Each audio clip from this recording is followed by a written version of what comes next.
Hvala vam.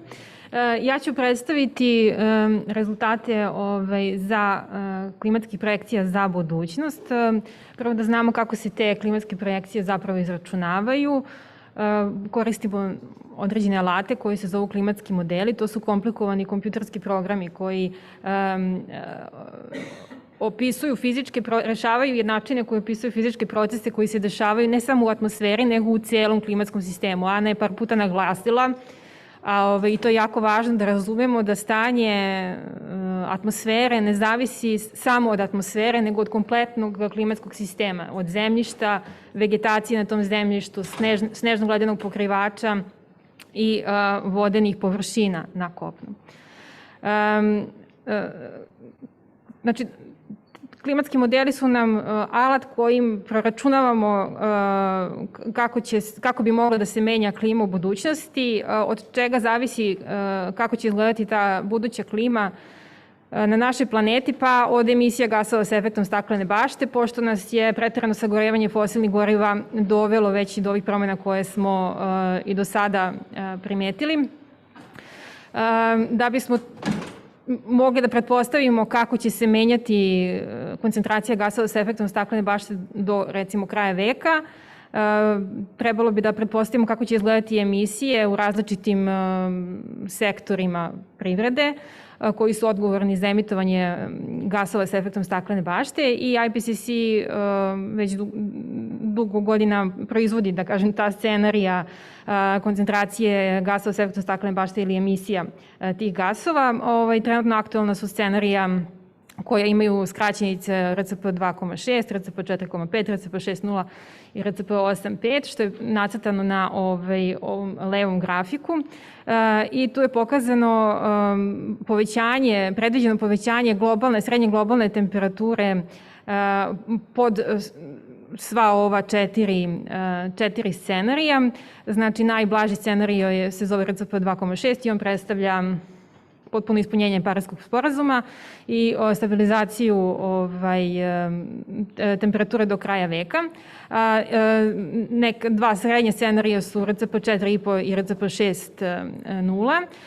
Ovaj RCP 4,5 predviđa povećanje emisija negde do 2040. godine, znači do polovine, da kažem, veka, a onda stabilizaciju tih emisija. Međutim, čak i kad dođe do stabilizacije emisija, srednja globalna temperatura će nastaviti da raste i to negde do kraja 21. veka znači neki dodatni porast od 2 stepena. A scenario RCP 8,5, uslovno rečeno najgori scenario, odnosno on predviđa isti trend emitovanja gasova sa efektom staklene bašte do kraja veka, gde bismo na kraju veka imali skoro duplo veću koncentraciju ugljen dioksida u atmosferi nego što danas imamo i povećanje srednje globalne temperature preko 4 stepena. Sada kad pričamo o srednjoj globalnoj temperaturi, znači to je jedan broj koji je osrednjen za celu zemljinu kuglu.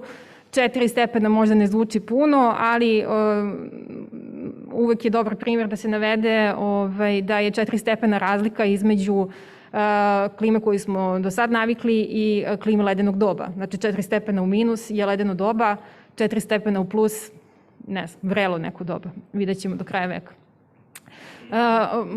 Sa desne strane se nalaze projekcije anomalija temperatura i padavina do kraja veka, baš po tom, da kažem, najgorem RCP 8,5 scenariju, čisto da se vidi preostrana raspodela tih promena, odnosno da se primeti da neće svi delovi sveta isto da odreaguju na klimatske promene, neki će se zagrejati više, neki manje, neki će da dožive povećanje padavina, a neki smanjenje padavina. Generalna slika što se padavina tiče jeste da oni delovi koji su već bili vlažni će postati u budućnosti još vlažniji, a oni koji su već imali do sad problema sa sušom, između ostalog i Mediteran i šira oblast Mediterana, u kojoj, da kažem, i mi spadamo, će imati još većih problema, znači još veći deficit padavina.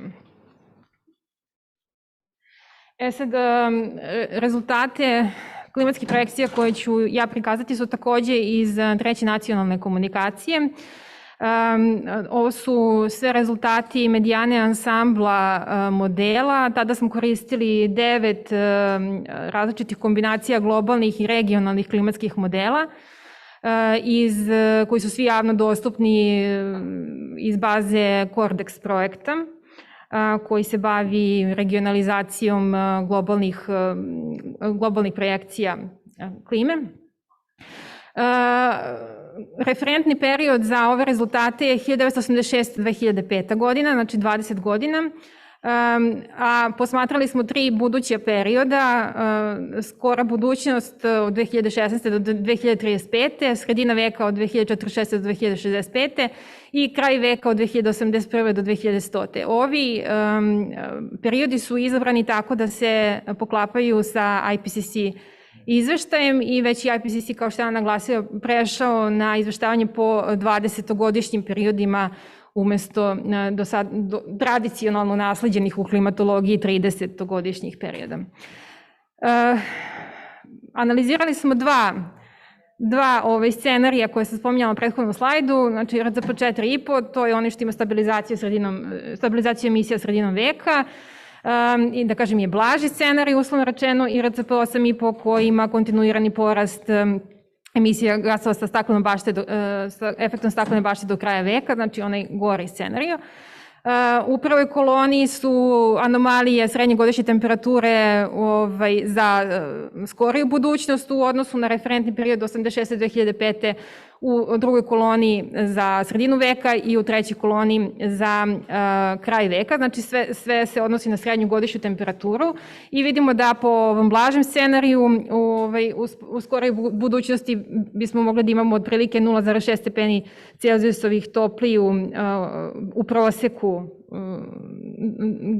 srednju godišnju temperaturu za celu Srbiju, do polovine veka 1,5 stepen i do kraja veka 2 stepena po blažem scenariju. U isto vreme tih 2 stepena po ovom gorem scenariju bismo dostigli nekih 50 godina ranije, polovinom veka, a do kraja veka bismo imali preko 4 stepena u proseku za celu Srbiju. Znači ovi brojevi koji su napisani preko karata odnose se, to je srednja vrednost, srednje godišnje anomalije temperature za celu Srbiju. Naravno vidimo da su neke oblasti tamnije obojene, neke svetlije, znači neki će se delovi Srbije više zagrevati od nekih drugih, opet su najugroženiji neki južni i istočni delovi države. Ono što je značajno jeste da se više od srednje godišnje temperature povećavaju letnja temperatura i u nekim periodima i zimska temperatura, ali letnja najviše i porast maksimalne letnje temperature do kraja veka po blažoj scenariju iznosi nekih 2,3 stepena, ali po ovom gorem scenariju čak 4,7, znači u nekim delovima južne i jugoistočne Srbije preko 5 stepeni. Sad ovde malo možda komplikovano pratiti ove referentne periode, često ih promenimo, pa se možda čovjek pogubi negde. Ovde je šematski jednostavno nekako prikazano povećanje srednje godišnje temperature za prosečno za Srbiju za različite periode, osmotreno i buduće. Nekako smo možda i navikli, tradicionalno se koristio taj period 61-90 kao referentni, mnogi dugačak niz godina, možda tek u poslednjih 10 godina smo prešli na neke druge referentne periode. I ovaj referentni period 86-2005 koji sada koristimo u ovim rezultatima koje sam vam pokazala i koje ću vam nastaviti da vam pokazujem, je nekih već 0,7 stepeni topliji od tog tradicionalno korišćenog 61-90. A poslednjih 20 godina je još 0,7 toplije od ovog referentnog perioda. Znači, mi smo već negde 1,4-5 stepeni topliji od te 61-90.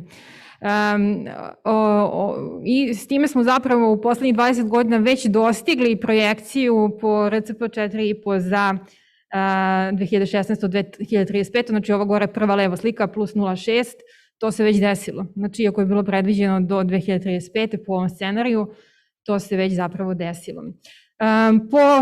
Dok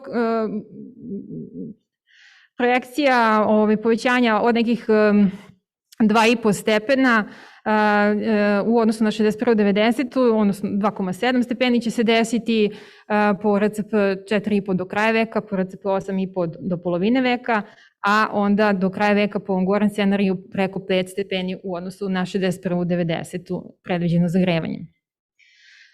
Sada, Ana je spominjala da smo računali neke različite indekse klimatske koji su nam važni za opisivanje klime. Neki od njih se koriste i u različitim procenu uticaja na različite sektore. Opet, samo računali smo puno indeksa i puno će ih se tek računati. Ovo su samo neki izdvojeni čisto da ilustruju predviđene promene. Po blažem scenariju, znači uopšte sa povećanjem temperature u svim sezonama očekujemo sve češću pojavu toplih ekstrema i sve ređu pojavu onih hladnih ekstrema, pa tako očekujemo smanjenje broja mraznih i ledenih dana. Koliko će to da iznosi? Pa po blažem scenariju do kraja veka nekih mesec dana manje mraznih dana i nekih 10 dana manje ledenih dana. U proseku za cijelu Srbiju, naravno, najveće će biti pogođene planine, odnosno više nadmorske visine gde takvih dana ima i najviše, a po ovom gorem scenariju čak i do mesec i po dana manje mraznih dana i 20 dana manje ledenih dana. Tropski dani, to su oni jako topli dani, kao i indeks koji se zove tropske noći.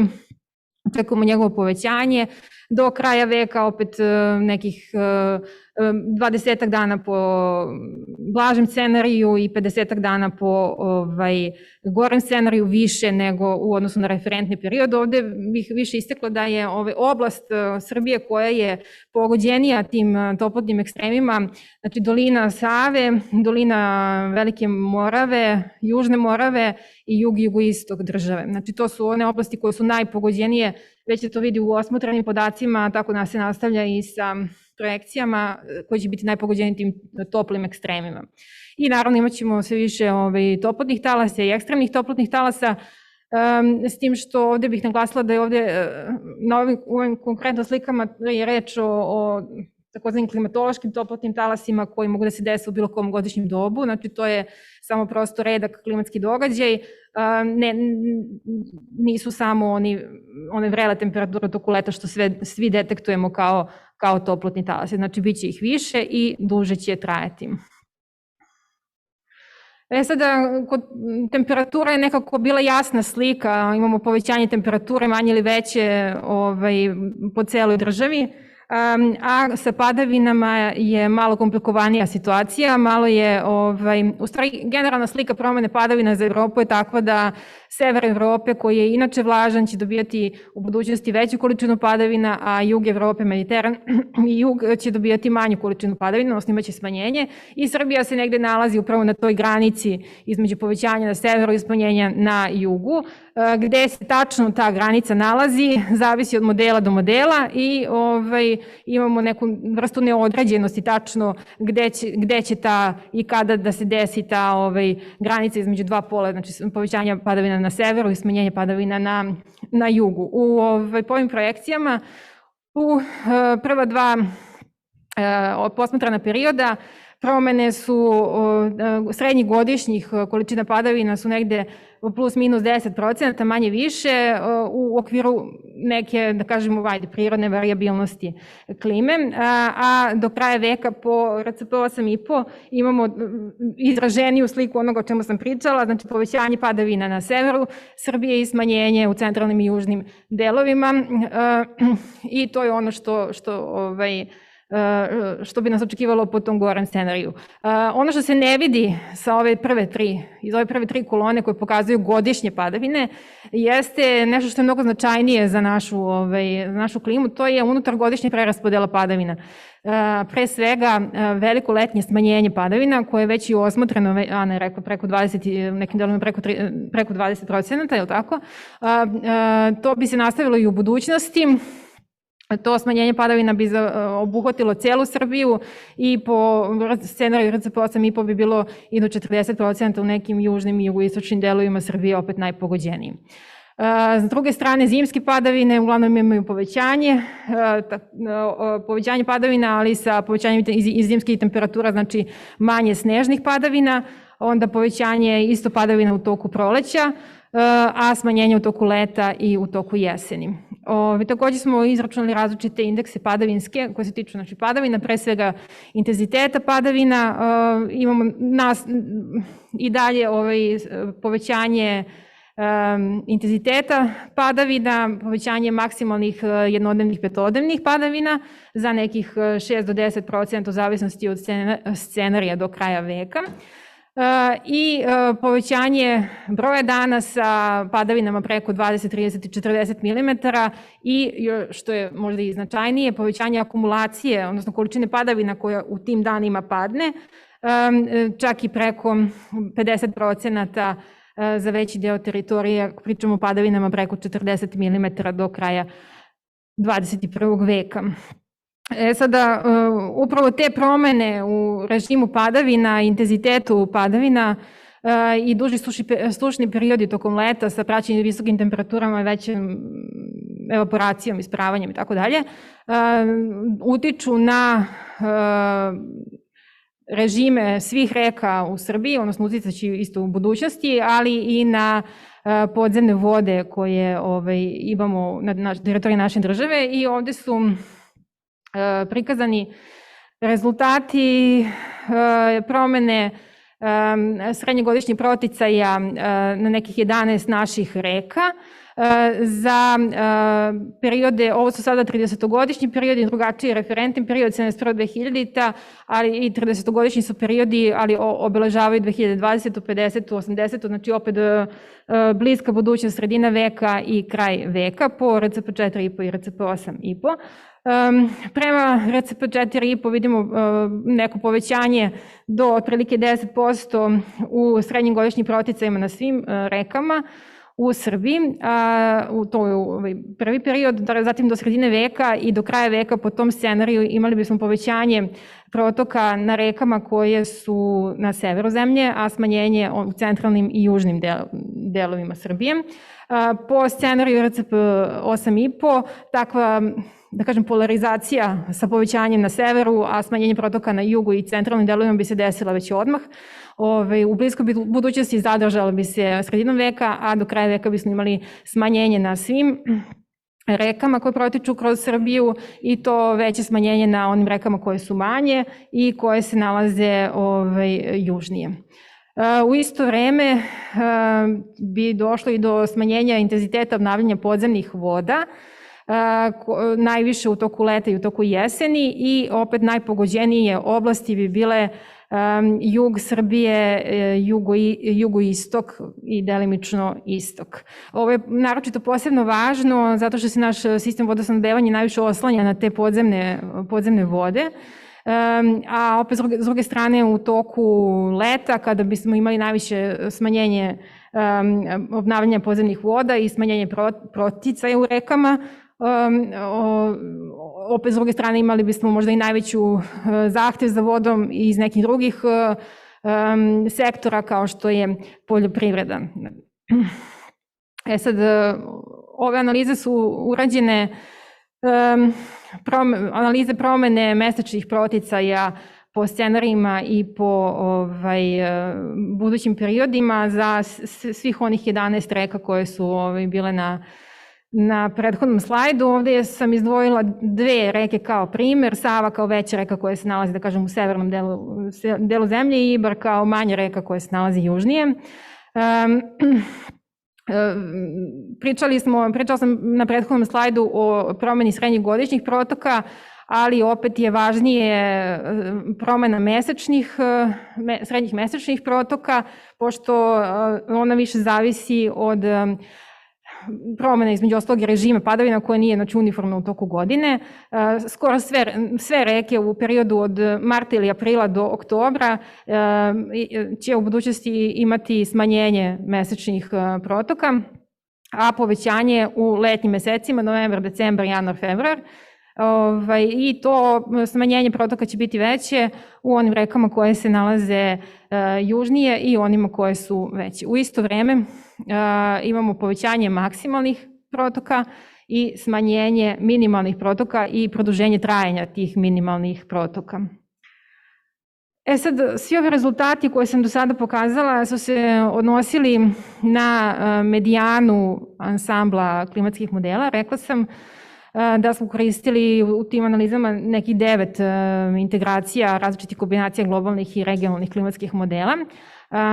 Zapravo ansambl je grupa, neki broj određenih izabranih klimatskih modela. Kažem, u našem slučaju je bilo 9.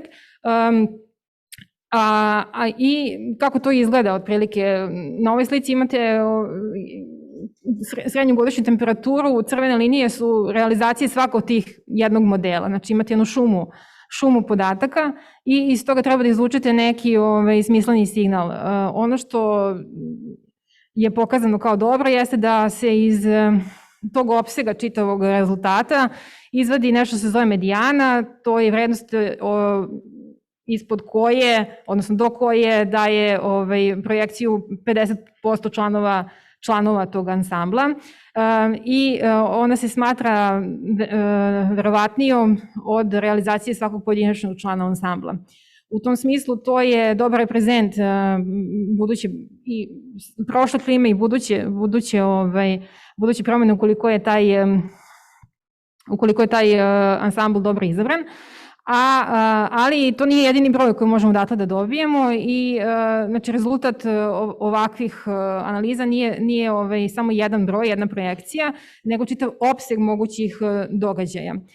Ponekad nam je važno i potrebno da pored medijane kao jednog broja posmatramo i taj opseg i ono što je najverovatniji opseg je između 25. i 75. percentila, znači veličina 25. percentila je ona do koje se 25% članova ansambla daje vrednost koja je manja ili jednaka od te vrednosti i do 75 percentil je onaj gde 75% članova ansambla daje manju ili jednaku vrednost toj.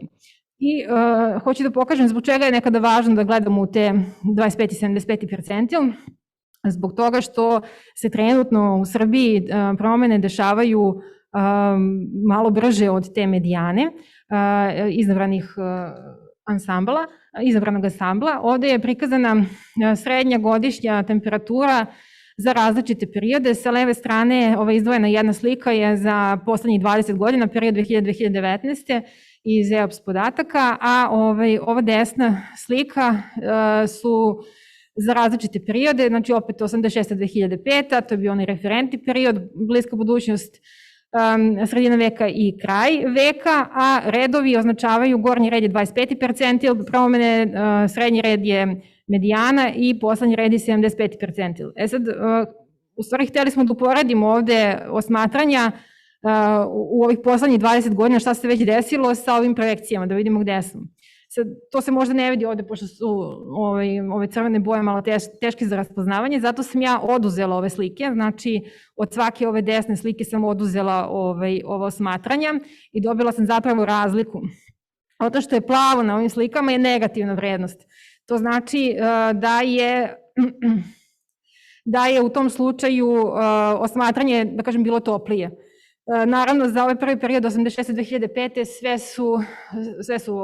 Cela teritorija je plava, znači, naravno, taj period smo prevazišli i topliji smo već od toga, ali problem je što je medijana za 2016-2035. Isto delimično plava. To znači da smo na tim, ako bi neko analizirao sad ove rezultate, mogu bi da kaže, aha, pa nas čeka u budućnosti da se smanji temperatura. Znači, to je potpuno pogrešan zaključak. U ovom slučaju možemo samo da kažemo da treba posmatrati i 75 percentil, odnosno širi opseg rezultata modela, zato što smo medijanu već dostigli. Znači, kod nas se promene dešavaju brže od ove medijane ovog ansambla za trenutno se tako dešavaju, ne mora znači da će tako biti i u buduće, ali uvek je važno znači napraviti tu razliku ukoliko vidimo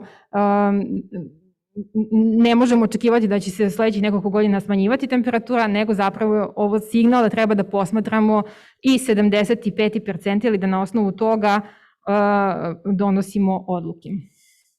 Ovo je sličan takav primjer samo za jedan indeks. Ovo je broj dana sa maksimalnom temperaturom preko 35 stepeni. Isto, znači, takve stvari ne očekujemo da će se u stvari smanjivati u budućnosti, nego zapravo potrebno da gledamo 75 percentil. Kada je reč o nekim promenama koje se indeksima koji će se u budućnosti smanjivati, recimo promena količine padavina ukoliko se smanjuje ili ne znam broj mraznih dana se smanjuje i tako dalje, onda je za takve promene potrebno posmatrati 25 percentil, znači uvek onu, da kažem, goru promenu. I ovo je samo na kraju jedan sažetak kratak. Ono što je najvažnije, znači imamo i dalje povećanje temperature, povećanje od 2 stepena ćemo dostići ili do kraja 21. veka ukoliko dođe do stabilizacije emisija gasova sa efektom staklene bašte ili do kraja veka ukoliko nastavimo da se zagrevamo ovim tempom. Najveće zagrevanje bi bilo na jugu i jugoistoku zemlje, znači ono se smanjuje od severa, povećava se od severa ka jugu zagrevanjem. Padavine po srednjogodišnjoj vrednosti se možda i ne menjaju u prvo vreme značajno, ali je mnogo značajnija ta sezonska promena preraspodele padavina, deficiti veliki za leto i povećanje padavina u toku zime sa povećanjem učestalosti i intenziteta ekstremnih vremenskih događaja, intenzivnih padavina koje mogu da izazovu poplave i bujice, pa onda i češće pojava suša i drugih oblika ekstremnog vremena. Ovo sve utiče na vodne resurse i do polovine veka bismo mogli da imamo povećanje protoka u rekama koje se nalaze severno, smanjenje onima koje se nalaze južno, do kraja veka po RCP scenariju 8,5 smanjenje protoka na svim rekama. U isto vreme i smanjenje intenziteta obnavljanja podzemnih voda, naročito su pogođeni ovim jug i jugoistok države. I opet skrenem pažnju, ono što je važno kada se vrše analize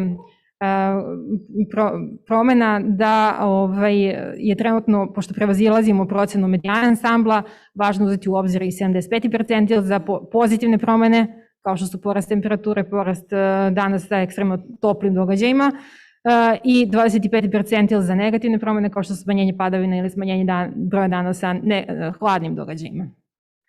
Eto, toliko.